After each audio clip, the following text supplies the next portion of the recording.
The Wall Street Journal editorial board out with a new piece titled, quote, "The Intifada Comes to Boulder." It argues not all solo acts of terrorism reflect a broader social unraveling, but sometimes they do. What matters is the rising tide of anti-Semitism in the U.S. The rhetoric of anti-Israel protesters in favor of violence has consequences, which includes actual violence against Jews or so-called Zionists. This will get worse if it isn't denounced by all political sides. Anti-Israel violence is a serious problem. We've seen a rise in anti-Semitic terrorist attacks and plots in recent years. This includes 2 Israeli embassy staff members being murdered last month, the alleged arson attack at Governor Josh Shapiro's residence, and a suspect being charged with planning a mass casualty event at the Israeli consulate in New York City back in December. For more on all of this, Republican Congressman Jim Jordan of Ohio is joining us. He's the chairman of the House Judiciary Committee and a member of the House Oversight Committee. Congressman, always good to see you. Thanks for coming on this morning. So, look, obviously, there's been so much attention on people crossing the border illegally, physically, walking across the river, rightfully so. Visa overstays have kind of flown under the radar a little bit, and there are millions of them. And you and I have talked about this before. The vetting the last several years just either wasn't there or there was very little of it. No, I think this terrible event is because of 3 things. One, it's the visa overstay and this open border policy the previous administration had. You covered it more than anyone. You know how bad it was. The whole country knows. It's why I think one of the key reasons President Trump was elected on November 5th. So I think that's part of it. But I also think it's this crazy moral equivalence that the left talks about, that somehow Hamas is equal. I mean, that's just ridiculous. And then finally, I think the third reason is, of course, what's taught and frankly tolerated on these college campuses, which you've covered as well. So I think that altogether is what led to this terrible, evil act that took place in Colorado.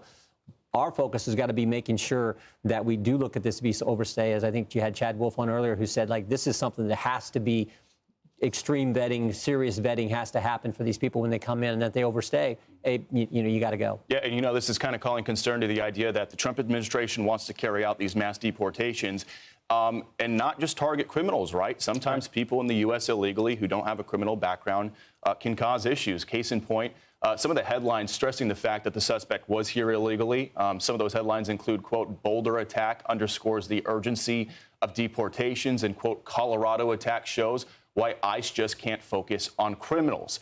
Border czar Tom Homan says the problem has to be fixed before we see something worse. The Biden administration were bringing people unvetted, handing out work visas like they're candy, while they sat here and planned something bad. We are going to be dealing with this for the next 10 years because of the chaos they created in 4 years. This 2 million known gotaways scares the hell out of me. So I'm convinced something's coming unless we can find them. And Congressman, this is a concern that goes back decades. I mean, back in 2002, there was another Egyptian national, visa overstay, who attacked the El Al ticket counter at LAX. That's the Israel national airline, shot and killed 2 people. Another visa overstay. Is it time for Congress to look at, like, seriously revamping this system? And one of the things we did in the big, beautiful bill that passed out of the House, and of course now's in the Senate, the part that came from our committee, we allocated resources from the Judiciary Committee to have 10,000 more ICE agents to help deal with this problem. But we got to make sure that if they overstay, if you overstay your visa, you're going to have to go back to your native country. You're going to have to be repatriated back. Yeah, and want to draw attention to some comments on another network. There was a former FBI Deputy Director, Andy McCabe. In the initial moments after this attack, he was a little perplexed that the FBI was referring to this as terrorism. Let's take a listen.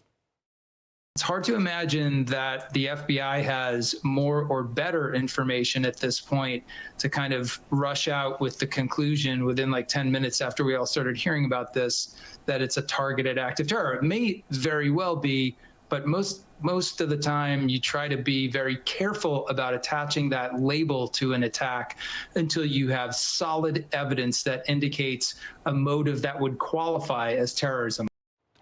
So the suspect was shouting "Free Palestine" and literally setting Jews on fire, and they're questioning what the motive was?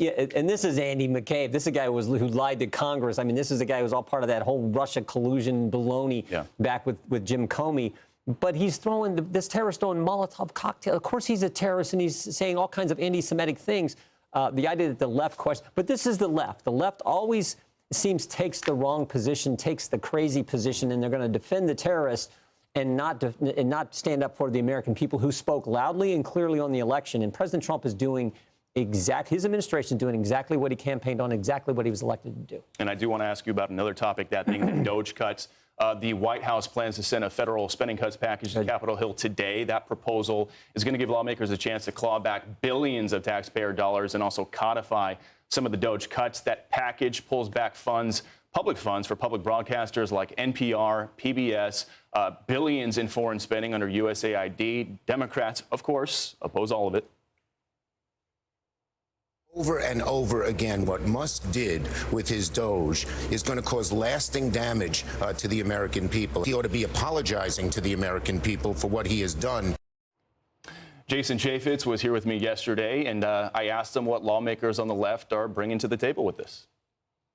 Are absent of any new ideas and how to fix America and put us on financial footing. Keep in mind, we're $36 trillion in debt. Do they have any plans to deal with that? We have to cut spending in this country, and it's up to Congress to actually codify what Elon Musk has pointed out.